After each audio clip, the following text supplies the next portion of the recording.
സ്വാഭാവികമായും ഇതിന്റെ അകത്ത് ഇടതുപക്ഷത്തിന്റെ തിരിച്ചടിയാണ്.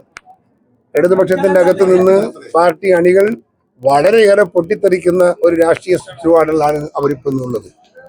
എന്തുകൊണ്ടും ചോദിച്ചാൽ ഈ പ്രശ്നത്തിന്റെ ഒന്നും പരിഹാര നടപടിയല്ല, അതിനേക്കാൾ അപ്പുറത്ത് ജനങ്ങളെ മുമ്പിൽ പിടിച്ചു നിൽക്കാൻ സാധിക്കുന്ന അസ്തിത്വമാണ് ഒരു പ്രശ്നം.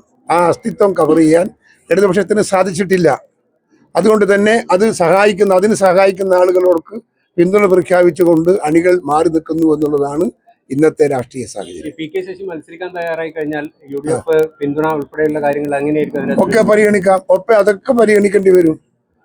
ഒരാള് രാഷ്ട്രീയത്തിൽ നിന്ന് മാറി നിൽക്കുമ്പോൾ സ്വാഭാവികമായും അദ്ദേഹത്തിന്റെ രാഷ്ട്രീയ സേവനം നാട്ടിന് കിട്ടേണ്ടത് അത്യാവശ്യമാണ്. അതുകൊണ്ട് ഞങ്ങളത് ഏറ്റെടുക്കും. രണ്ട് കൈനീട്ടി അദ്ദേഹത്തെ നമ്മൾ സ്വീകരിക്കും. അദ്ദേഹത്തിന്റെ തീരുമാനത്തെ ഞങ്ങൾ എന്നും വിലമതിക്കുന്ന ഒന്നാണ്.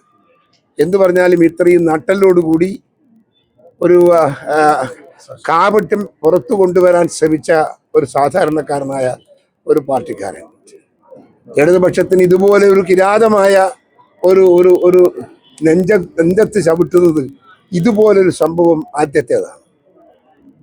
അദ്ദേഹം സത്യസന്ധമായാണ് കാര്യങ്ങളെല്ലാം പറഞ്ഞത്.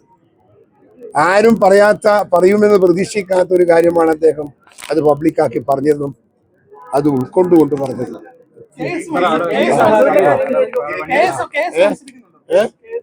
അത് പാർട്ടി മത്സരിക്കുന്നു, പാർട്ടി തീരുമാനിക്കണം. ഞാനല്ല തീരുമാനിക്കുന്നത്.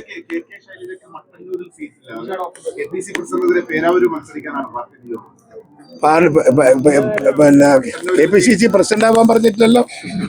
വരുന്ന പ്രശ്നം നമുക്ക് നമ്മുടെ സ്ഥാനാർത്ഥി ഉണ്ടാവും, അവരെ സ്ഥാനാർത്ഥി ഉണ്ടാവും. ജനങ്ങള് കാർക്കിച്ച് തുപ്പുകയാണ്. അത്ര മോശമാണ് അതിന്റെ ഒരു റിസൾട്ടിന്റെ റിയാക്ഷൻ. നാണോ മാനോ ഉണ്ടെങ്കിൽ അവർ മത്സരിക്കാൻ പാടില്ല.